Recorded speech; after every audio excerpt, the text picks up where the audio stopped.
미생이라는 만화 보셨나요? 읽어보셨어요? 네, 미생이라는 만화 제가 참 좋아하는 만화인데요. 그 만화에 보면 이런 글이 나와 있어요. 턱걸이를 만만히 보고 매달려 보면 알게 돼. 내 몸이 얼마나 무거운지 현실에 던져져 보면 알게 돼. 내 삶이 얼마나 버거운지. 이런 글귀가 있어요. 예전에는 대학생 하면 먹고 대학생이라고 맨날 학교 가가지고 먹고 놀고 그리고 놀러 다니고 MT 가고 그러다가 학점 F 나와도 나 F 맞았어 그러면서 낄낄대고 농담하고 그래도 학교 다 졸업했거든요. 그런데 만약에 요즘 같은 시대에 그렇게 맨날 먹고 놀고 다니면서 F 맞고 낄낄대면서 웃고 다니는 대학생이 있다면 아마 그 학생들을 쳐다볼 때 굉장히 이상하다 생각을 할 것 같아요. 그죠? 요즘 대학생들 그렇지 않죠. 요즘 대학생들은 학점 관리 잘해야 돼요. 학점 관리 잘해야 취직할 수 있거든요. 스펙 관리 잘해야 됩니다. 그리고 등록금이 비싸니까 알바도 해야 돼요. 알바 천국 다니면서 알바하러 다녀야 돼요. 그렇게 살아보면 돈 버는 거 쉽던가요? 사장님 나쁘죠. 돈 벌기 힘들어요. 그리고 취직하려고 인턴 내보면 인턴 합격하기 참 힘들어요. 그죠? 좀 좋은 자리는 이미 웬만한 아이들이 다 차지하고 있고 나는 별로 가고 싶지 않은데 가게 되는 경우들도 허다해요. 현실이 대학생 때부터 너무 버거워요. 힘들고 어렵습니다. 그래서 그렇게 현실에 던져져 보니까 현실의 벽이 너무 높은 거예요. 미생에 나온 대사처럼 현실이 너무 버거워. 살기가 참 쉽지 않습니다. 그러니까 직장에 들어가기 힘들잖아요. 직장에 들어가기 힘드니까 자신감이 떨어져요. 자신감이 떨어지니까 연애가 웬 말이에요. 보통 남자들이 좀 자신이 있어야 남성적인 매력이 좀 흘러 넘치거든요. 자기도 모르는 사이에 그게 나오는 거예요. 남성적인 매력이. 여자들도 마찬가지예요. 여자가 여성다울 때에는 마음에 자기를 사랑해주는 자존감이 커야지 여성적인 매력이 나오거든요. 그런데 자신감을 다 잃어버리니까 결혼은 꿈도 못 꾸고 연애도 조차 하지 않아요. 그러니까 결혼도 안 하고 연애도 안 하고 그러면서 사회가 점점 힘들어지는 거예요. 그런 삶이 계속 반복되다 보니까 버거워요. 그런데 교회에 와 보니까 우리 교회를 대표하는 세계적인 워십 그룹 프레이즈 홀릭이 무슨 팀인지는 아세요? 우리 청년부 찬양팀 이름이 프레이즈 홀릭이에요. 생전 처음 들어보셨어요? 홍보 좀 하셔야지 안 되겠네. 이 프레이즈 홀릭이요, 여기서 막 인도자가 우리 기쁨을 다해 여호와께 찬양합시다. 기뻐요? 제가 뒤에서 보니까요, 제가 많이 본 장면이에요. 뒷모습이. 어디서 본지 아십니까? 장례식장 가면 이 모습이랑 똑같아요. 다 고개를 숙이고 내 인생 어디로 갈지 나는 알지 못하오니 주님 저를 맡아 주시옵소서. 그러면서 다 고개는 숙여 있고 다 축 처져 있어요. 왜 기쁨으로 찬양하라 하는데 우리는 찬양할 마음이 안 생길까요?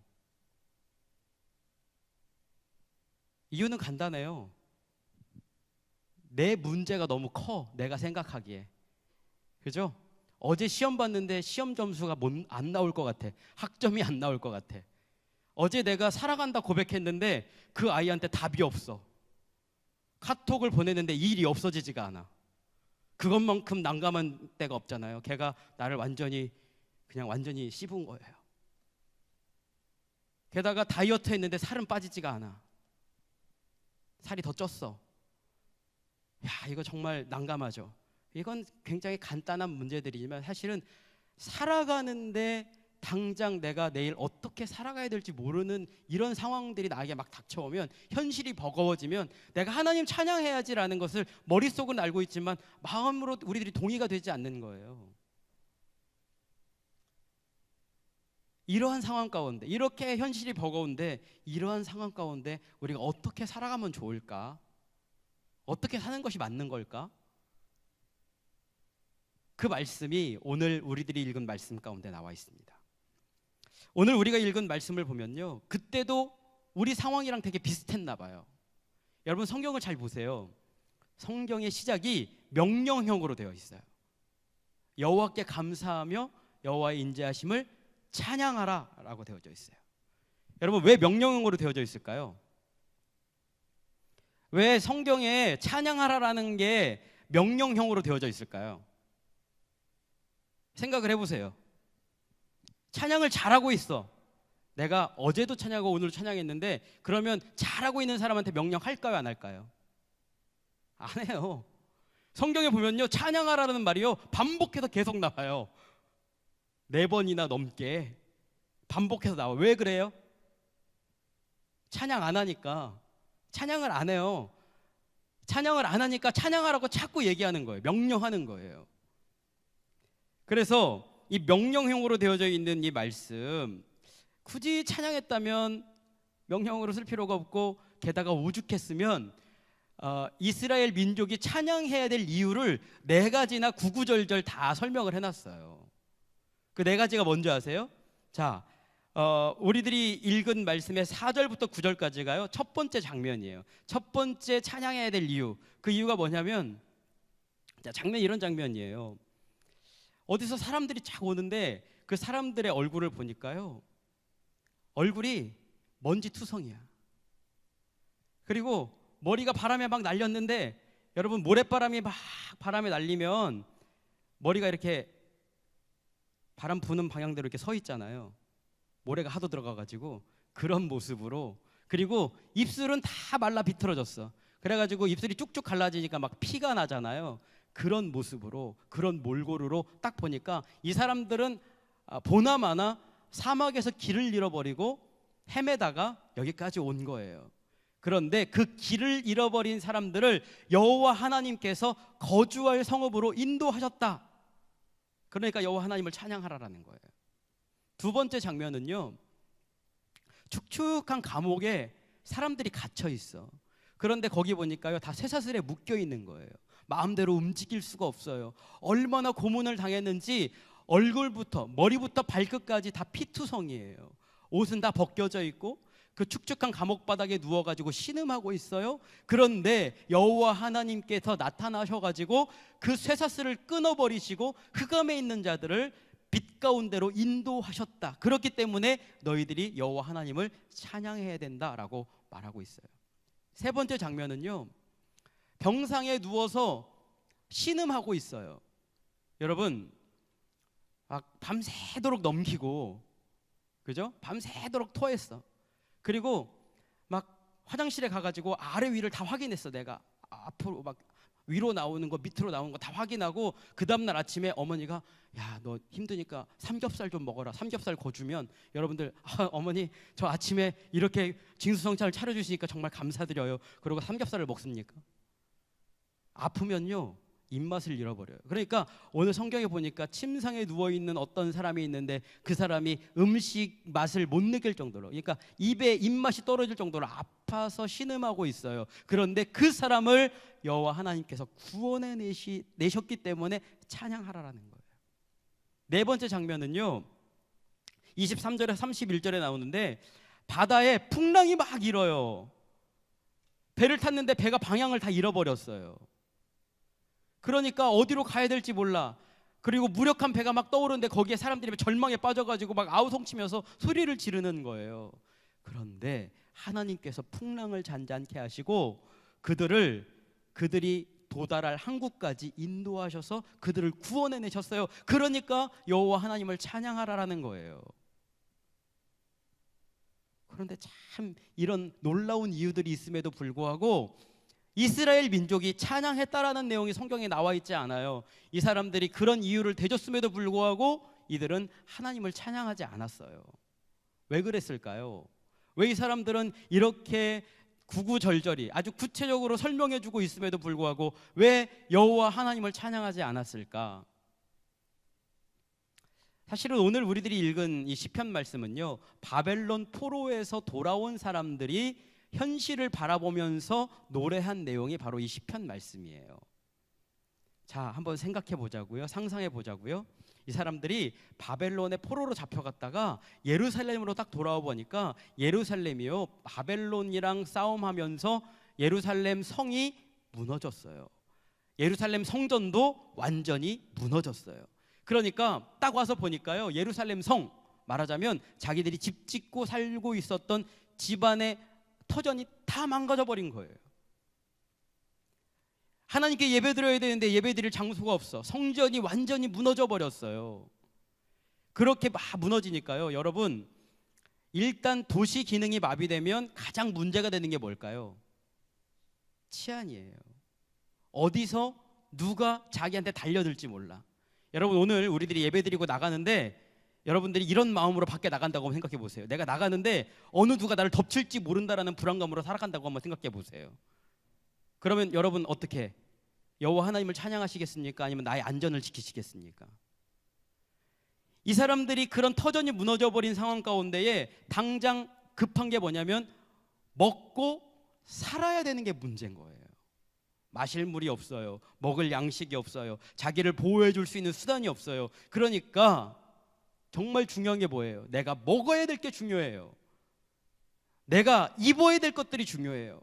나를 보호해 줄 보호 수단이 중요한 거예요. 그러니까 여호와 하나님을 찬양할 수 있겠습니까? 그런데 여러분, 우리가 이거를 잘 생각해 봐야 돼요. 세상은 먹는 것, 입는 것, 자는 것을 매일 하잖아요. 이걸 일컬어서 우리들이 잘 아는 단어 두 단어로 뭐라고 그래요? 생활이라고 그러죠. 생활. 생활한다. 먹고 입고 마시고 자는 거. 생활한다라고 얘기해요. 여러분, 살다라는 영어의 단어가 뭐죠? live예요. live. 이 live라는 단어를요, 거꾸로 해보세요. 단어를 거꾸로 해보세요. 어떻게 되죠? evil이 돼요. 악이라는 evil이 됩니다. 거기에 have 플러스 과거 붙으면 뭐죠? have lived라는 단어가 있죠. 살아오다, 이런 단어. 그런데 이 lived라는 단어를 거꾸로 해보세요. 뭐라고 나옵니까? devil이라고 나옵니다. 제가 말장난하는 게 아니에요. 우리들의 생활 속에는요, 악이 있어. 내가 살아가는 거에 악이 있어요. 내가 살아가고 있는 것들에 대해 악마가 거기에 숨쉬고 있어요. 무슨 얘기냐? 우리말에요, 목구멍이 포도청. 여러분, 포도청에서 뭐예요? 고문 받고, 왜 우리 뭐 사극 보면 포도청에 끌려가가지고 주리를 틀어라 그러면 으악 막 하잖아요. 목구멍에 뭐가 있다고요? 목구멍을 주리를 트는 거야. 목구멍이 포도청이니까. 이런 속담도 있어요. 사흘 굶어 남의 집담 넘지 않는 사람 없다. 또 우리가 잘 아는 단어 중에 먹고 죽은 귀신은 뭐가 좋다고요? 때깔도 좋다. 여러분, 이 속담들을 한번 잘 생각해 보세요. 이 속담들을 보면요, 생활이라는 말이 내포하고 있는 공격적인 야만성, 그리고 천박한 공포가 거기에다 담겨져 있어요. 그러니까 굶으면 사람들이 굶고 또 입는 것이 없어지고 생활이 궁핍해지면 어떻게 된다고요? 공격적으로 변한다는 거예요. 남의 집담 넘지 않을 사람 없다라는 거예요. 목구멍이 포도청이어서 네가 살기 위해서라면 이런 것까지 해야 되라고 얘기해요. 여러분, 알바 나가보면, 나 사실은 귀하게 자랐거든요. 여기에 우리 귀하지 않는 자녀 한 명도 없어요. 우리 모든 어머니들에게 여러분들은 정말 귀한 존재들이에요. 그런데 알바 나가보면 사장님들이 여러분들을 그렇게 귀하게 대해주시던가요? 쓰레기 누가 버려요? 여러분들이 버려요. 여러분, 여기에 고객님 안녕하세요, 어서 오세요, 이거 원하는 분들 많이 있어요, 없어요? 손발이 오그라들어서 그런 거 하는 사람 별로 없어요. 그런데 여러분, 돈 벌려면, 먹고 살려면 어떻게 해야 돼요? 다 그런 거 해야 된다라고 사회에서 얘기하는 거예요. 세상이 얘기하는 거예요. 생활이 얘기하는 거예요. 그래서 먹기 위해서, 살기 위해서 인간이기를 포기할 정도로 이렇게 살아야 된다라고 얘기하는 버거운 현실을 견디면서 사는 다양한 공포들이 우리들 가운데 막 다가온다라는 거예요. 이런 공포가 우리들의 마음 가운데 뭘 심어주냐면 살아가는 게 다야. 입는 거, 먹는 거 이게 다다. 이거 아니면 안 돼 라고 우리들한테 얘기하는 거예요. 그런데 여러분, 오늘 오시다가 새 날아다니는 거 보셨나요? 봤어요? 못 봤어요? 그러니까 우리가 살기가 이렇게 힘들다니까요. 네? 새 한 번 바라볼 틈이 없어. 너무 바빠. 날아가는 새를 보면요, 새가 오면서 여러분들한테 오늘은 뭐 먹지? 그러면서 날아가는 새 있어요? 어떤 새는요, 나한테 날아오면서 오늘은 뭐 입지? 그러면서 날아오는 새가 있어요? 새는요, 먹는 거 입는 거 걱정 안 해요. 그리고 새는 날아다녀야 되잖아요. 새를 과학적으로 보면요, 새는 언제나 배가 비어 있어야 된대요. 그래서 새들이 먹는 게 음식이 뭐예요? 새들이 먹는 음식이 뭐예요? 새들이 뭐 먹어요? 지렁이 먹죠. 애벌레 먹어요. 얘네들은 뭐예요? 고단백, 고칼로리 식품이에요. 그래서 얘네들은 배는 부르지 않지만 고단백질이야. 그래서 에너지원을 제공해 주는 거예요. 얘네들이 하나님께서요, 한번 설계를 할 때 이렇게 멋지게 설계를 하신다니까요. 배가 비어도 멋지게 나를 수 있는 설계를 새들에게 주신 거예요.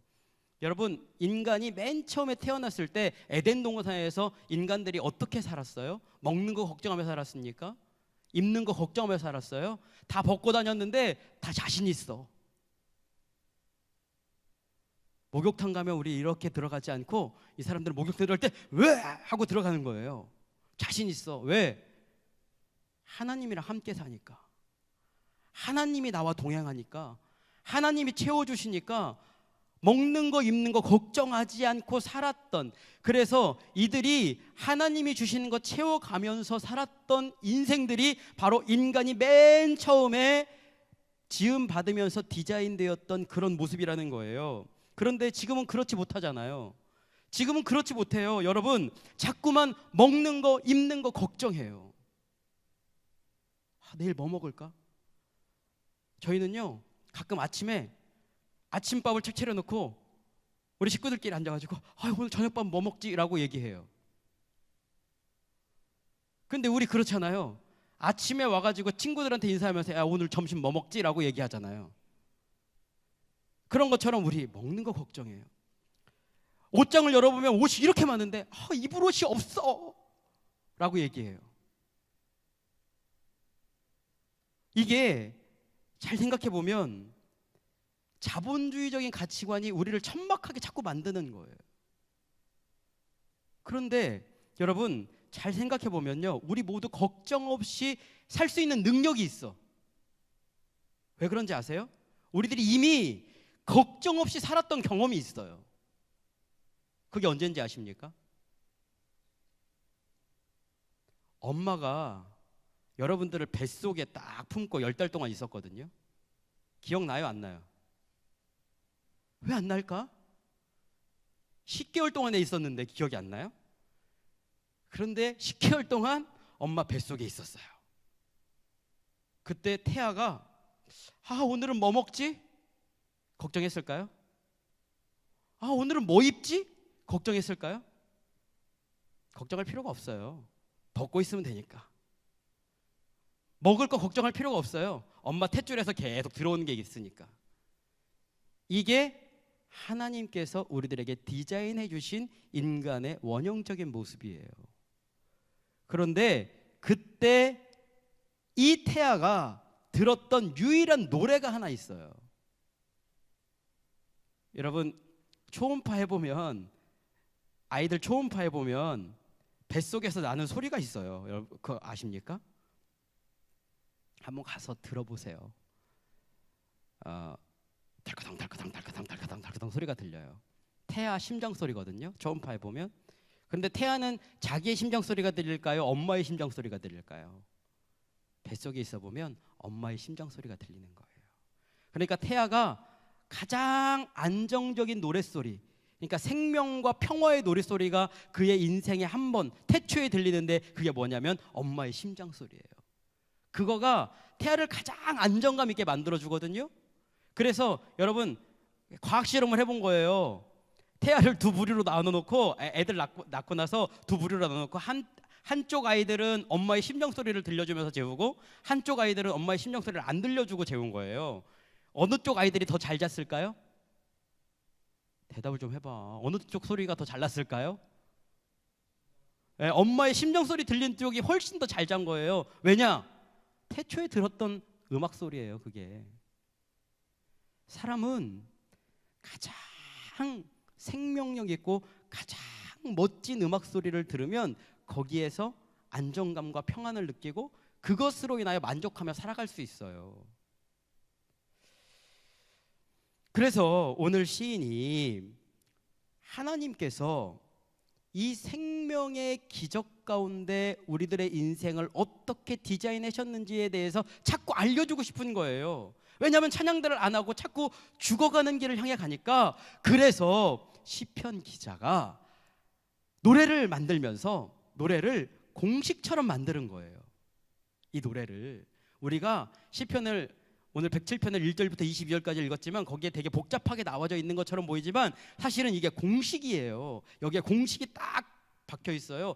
이렇게 부르면 너희들이 살 수 있는 길로 가는 거야 라고 하면서 이제 거기에 그러한 세계에 거할 수 있는 방법을 노래로 공식으로 만들어요. 자, 시편의 네 가지의 상황이 아까 딱 등장했잖아요. 이 네 가지의 상황이 다 어떤 상황이에요? 환난과 고통 가운데 있는 상황이에요. 자, 보세요. 환난으로부터 시작됩니다. 인생이 다 누구나 다 고통이 있어요. 다 어려움이 있어요. 환난 가운데 있습니다. 여기 보면 거주할 성읍을 찾지 못하고 광야 사막을 막 헤매고 돌아다녀요. 여러분, 우리 요즘 막 중독에 시달리는 사람들 되게 많잖아요. 어떤 사람들 게임 중독, 뭐 술 중독, 또 뭐 영상 같은 거 막 보는 그런 중독, 그 아주 다양한 중독들에 있어요. 그런 중독의 쇠사슬에 매여 있는 그런 고통 가운데 있는 사람들이 있어요.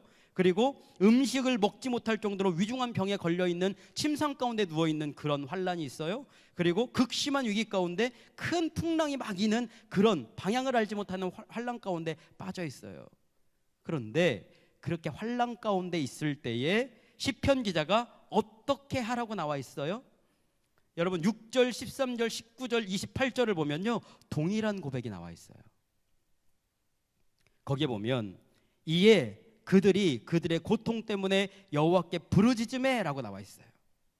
그러니까 환란이 있을 때 니네들이 해야 되는 게 있는데 환란이 있으면 뭘 해야 되느냐? 여호와 하나님께 기도하면서 부르짖어라 라는 거예요. 부르짖었더니 어떻게 했어요? 성경 말씀에 보니까 그들을 고통 가운데 건지시고 구원하시고 인도하셨다라고 성경이 얘기하고 있어요.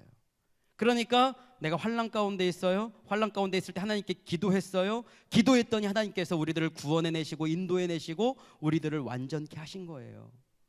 그런 경험을 하니까 자연스럽게 어떻게 되겠어요? 하나님을 찬양할 수밖에 없는 거예요. 정리해보면 그래서 8절, 15절, 21절, 31절을 보면 여호와의 인자하심과 인생에게 행하신 기적으로 말미암아 그를 찬양하라 라고 얘기하고 있어요. 여호와의 인자하심과 인생에게 행하신 기적으로 말미암아 여호와를 찬양하라.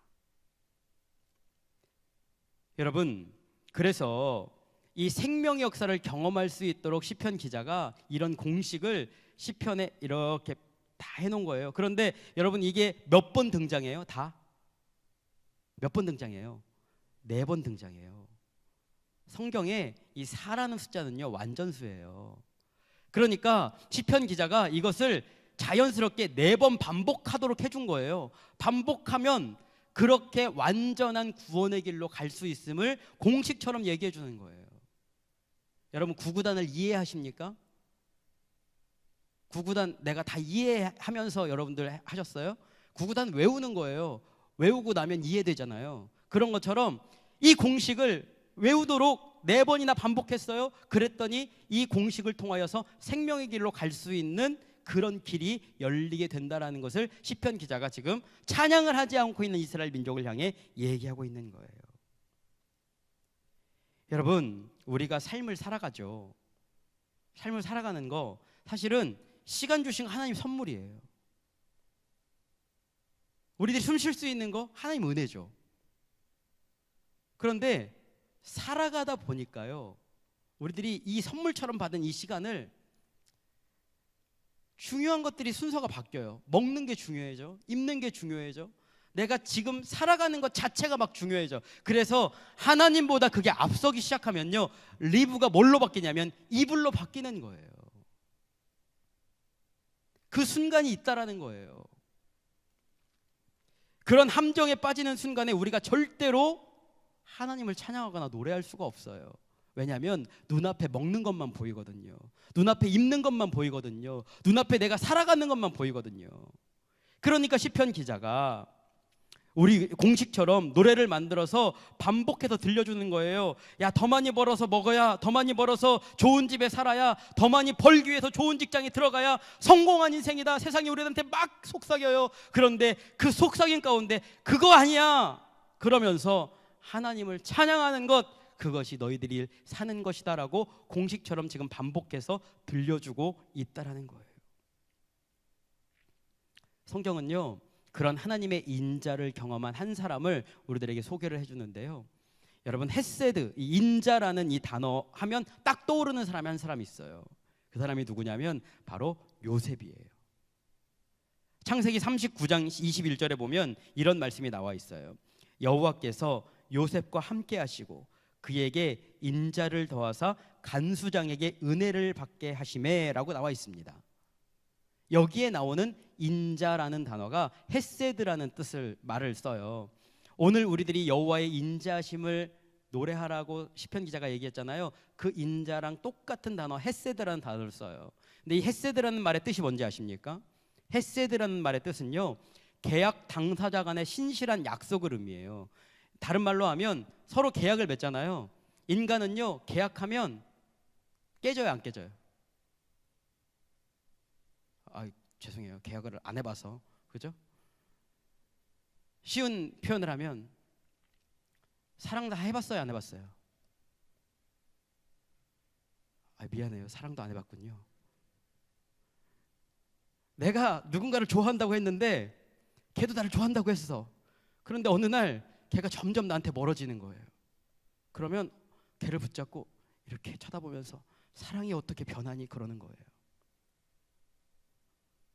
사람의 약속은 변해요. 그거는 헤세드라고 얘기할 수가 없어. 그런데 하나님이 약속해 주시는 약속은요, 절대로 변하지 않는 약속을 주신다 해서 헤세드라는 말을 쓰는 거예요. 변치 않는 약속, 변치 않는 계약, 변치 않는 이 약속을 하나님께서 요셉에게 더하니까 그 더하심을 통하여서 요셉이 간수장에게 은혜를 입었다라고 성경이 얘기를 하고 있는 거예요. 여러분, 이 말씀을 잘 생각해 보세요. 인자를 더하시면 요셉이 감옥에 있는데 은혜를 입어. 누가 인자를 주세요? 하나님이 인자를 더하시면 아무리 극한 상황을 만난다 할지라도 그 극한 상황에서 하나님이 주시는 은혜로 말미암아 우리들이 살아갈 수 있는 힘을 얻는 거예요. 이게 바로 인자를 경험한 사람들이 경험하는 은혜거든요. 여러분, 오늘 시편의 시인이 어떤 노래를 했어요? 여호와의 인자하심과 인생에 행하신 기적으로 말미암아 그를 찬송하라. 왜? 요셉에게 그 인자하심으로 약속을 지키신 분이 하나님이시니까. 너희들이 지금 당장 어려워? 먹고 사는 문제가 닥쳐 있어? 네가 살아가는 게 너무 힘들어? 그러나 걱정하지 마. 약속을 끝까지 저버리시지 아니하는 하나님께서 너에게 은혜를 더해 주실 거야 라고 지금 시편 기자가 외치고 있는 거예요. 여러분, 요셉의 인생을 한번 잘 생각해 보세요. 요셉은요, 원래 채색옷 입고 다니던 사람이었어요. 그런데 형들이 시기해가지고 걔를 구덩이에 던져버렸어. 어떻게 던졌는지 아세요? 옷을 다 벗겨가지고 던져버렸어요. 그러니까 옷이 알몸으로 던져졌잖아요. 그리고는 그 알몸인 상태로 팔려가지고 이역만리 타국 땅에 팔려가는 거예요. 팔려갔더니 죄수복을 입혀줬어요. 아니, 노예복을 입혀줬어요. 노예로 살다가 조금 열심히 일을 했는데 주인의 마음에 든 거예요. 주인이 중요한 일을 맡겼는데 주인의 눈에만 든 게 아니고 주인의 와이프의 눈에도 든 거예요. 그래가지고 그 와이프가 요셉을 유혹했어요. 여담이지만 이 장수의 아내가 이뻤을까요? 안 이뻤을까요? 제가 100% 확신하건대 이뻤을 거예요. 그런데 이쁜 여자가 유혹함에도 불구하고 그 자리를 박차고 나왔더니 요셉이 어떻게 됐어요? 죄수가 됐어요. 억울하잖아요. 그런데 그 억울한 인생이 어떻게 됐어요? 하나님께서 억울한 누명에 빠져있는 요셉에게 어떤 일을 행하셨는지 창세기 39장에 보면 반복해서 나와 있는 거예요. 하나님이 그에게 인자를 더하셨다고 나와 있어요. 헤세드, 하나님은 그와 함께 하셔서 언제나 그에게 인자를 주시는 거예요. 왜냐? 요셉이 자기 신세한탄하지 않았거든요. 하나님께 불평하지 않았어요. 하나님, 당장 먹고 살기도 힘든데 어떻게 하나님 찬양하라는 거예요. 당장 입을 것도 없는데 어떻게 하나님께 인자를 구하라는 거예요. 하나님 바라보라는 거예요. 그렇게 불평하지 않았어요. 도리어 요셉이 한 고백을 한번 잘 보세요. 요셉이 이런 고백을 해요. 창세기 45장 5절에서 8절 보면 형님들을 만나는 장면이 나오죠. 그때 요셉이 이런 고백을 합니다. 당신들이 나를 이곳에 팔았다고 해서 근심하지 마소서, 한탄하지 마소서. 하나님이 생명을 구원하시려고 나를 당신들보다 먼저 보내셨나이다 라고 고백하는 거예요. 자, 이 대목이 왜 중요하냐면 하나님의 인자를 경험한 사람들은 자기의 인생을 하나님 편에서 재해석하고 내 인생에 역사하시는 하나님의 뜻을 정확하게 풀이해내는 거예요. 이게 기적이에요. 요셉이 경험하고 있는 거예요. 여호와의 인자심이 더해지면 내 인생에 기적이 일어나는구나. 그 기적이 일어나면 내 인생을 내가 다른 각도에서 쳐다보게 되어지고, 그렇게 쳐다보게 되어지면 하나님은 나에게 인자를 더하셔서 은혜를 경험하게 만드시는 그런 축복을 주시는구나 라는 것을 요셉이 아는 거예요. 그러니까 형님들에게 얘기하잖아요. 형님들이 나를 판 게 아니고 어떻게 해요? 하나님이 당신들보다 먼저 나를 보내셨다라고 얘기하는 거예요. 오늘 시편 시인도 마찬가지였어요. 시인은 아마도 성경에 정통한 사람이었던 것 같아요. 그래서 요셉에게 나타나셨던 그 하나님의 성품, 헤세드라는 말을 정확하게 표현하면서 인자하심을 그에게, 이스라엘 민족에게 언급하고 있어요. 그리고 인생에 행하신 기적으로 말미암아 하나님을 찬양하라고 외치고 있어요. 요즘 카페에 가보면, 사람들이 많은 카페에 가면 여러분 이 계산하는 데에 뭐가 딱 붙어 있죠. 와이파이 비밀번호 해가지고 거기에 땡땡땡땡땡 써져 있어요. 그거 안 하면 와이파이에 접속이 됩니까, 안 됩니까? 와이파이에 접속이 안 돼요. 그러면 우리는 이제 막 여기를 찾아다니면서 해야 돼요. 시편 기자가 우리들에게 생명으로 가는 와이파이 비밀번호를 가르쳐 주는 거예요. 생명으로 접속하기 위해서. 그게 뭐냐면 바로 시편 107편에 나와 있는 생명 공식, 찬양 공식이에요. 4번이나 반복해서 여호와의 인자하심과 인생에 행하신 기적으로 말미암아 여호와 하나님을 찬양해라. 이 공식을 내 인생 가운데 적용시키면, 그러면 나의 인생에 생명의 문이 열리는 거예요. 제가 좋아하는 영화가 있어요. 제가 좋아하는 영화 중에, 여러분 이 영화 꼭 한번 보세요. 쇼생크 탈출이라는 영화가 있습니다. 이 영화인데요, 이 장면이 아주 시그니처 영상이에요. 딱 감옥을 탈옥하가 나와가지고 쫙 하는데 위에서 비가 쫙 내리면서 이렇게 쫙 비치는 이 장면이 딱 나오는데, 여기에 주인공이 이 앤디라는 팀 로빈슨, 제가 아주 좋아하는 배우입니다. 팀 로빈슨이라는 이 앤디라는 사람이요, 원래 어떤 사람이냐면 은행 부지점장이에요. 그런데 이 사람이 누명을 써가지고 감옥에 갇히게 돼요. 그 감옥의 이름이 뭐냐면 쇼생크 교도소입니다. 교도소에 가가지고 이 사람이 온갖 고난을 다 당해요. 그러다가 도서관에서 일을 할 수 있는 기회를 얻어요. 그리고는 도서관에서 이 도서관을 확장하기 위해서 부단히 노력을 해요. 막 주 정부에 편지도 보내고 막 그래요. 그런데 주 정부에서 이 지원금만 보낸 게 아니고요, 물품들을 보냈는데 물품을 보낸 거에 중간에 뭐가 들어있냐면 LP판이 들어있는 거예요. 그런데 그 LP판에 제목이 뭐냐면 모차르트가 지은 피가로의 결혼이라는 오페라가 거기에 들어있는 거예요. 이걸 딱 보고 의미심장한 표정을 딱 지어요. 그리고는 도서관에 가가지고 일을 하다가 도서관에서 이 밖으로 음악 방송을 틀을 수 있는 장치가 있거든요.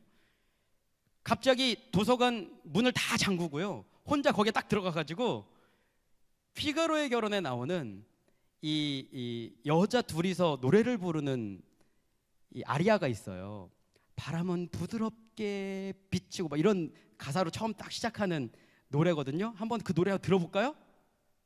노래가 나올 거예요. 우리 위에서 혼자 하시느라고 이 노래가 쫙 나오는 거예요. 문을 다 걸어 잠궜어요. 그리고는 크게 틀어서 전 교도소로 이 음악이 쫙 나가는 거예요. 들어보세요. 얼마나 아름다운지 몰라요.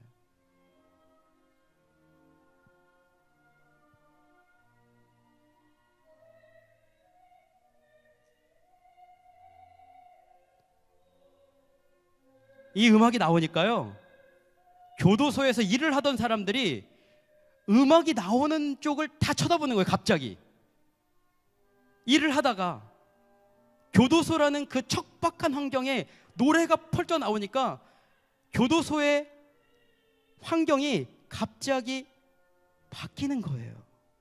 그리고 거기에 음악에 사람들이 집중하기 시작해요.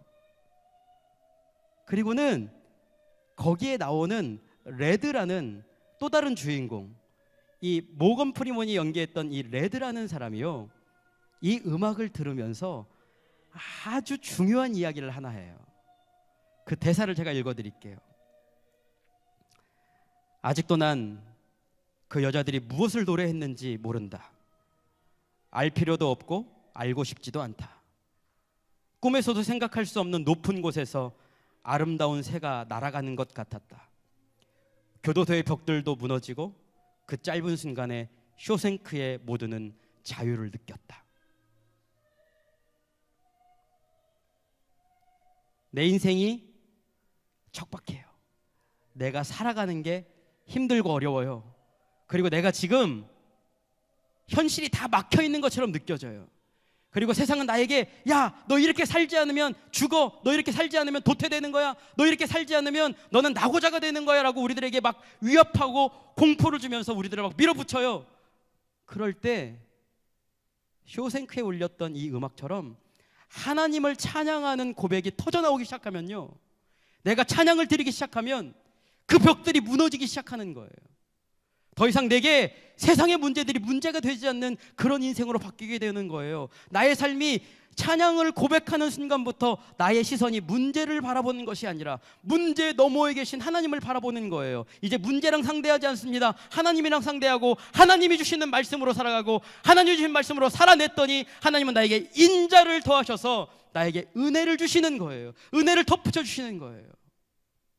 이게 오늘 시편 기자가 우리들에게 외치고 있는 생명 공식인 거예요. 여러분, 이것은 어느 먼 이야기가 아니에요. 지금 당장 시작할 수 있어요. 여러분들의 마음에 가장 큰 문제라고 느끼는 게 뭐예요? 나의 인생의 가장 큰 문제가 뭐예요, 지금? 그걸 여러분 머릿속에 한번 떠올려 보세요. 그리고는 오늘 우리 드리는 찬양 가운데 그 문제를 뛰어넘어 계시는 하나님을 집중하고 쳐다보십시오. 그리고 하나님을 예배하기 시작할 때, 하나님을 찬양하기 시작할 때 여러분들의 인생에 있는 그 무한한 장벽들이 무너지기 시작할 거예요. 여러분, 하나님은요, 여러분들의 인생을 다루시는 분이에요. 그냥 가만히 내버려 두시지 않아요.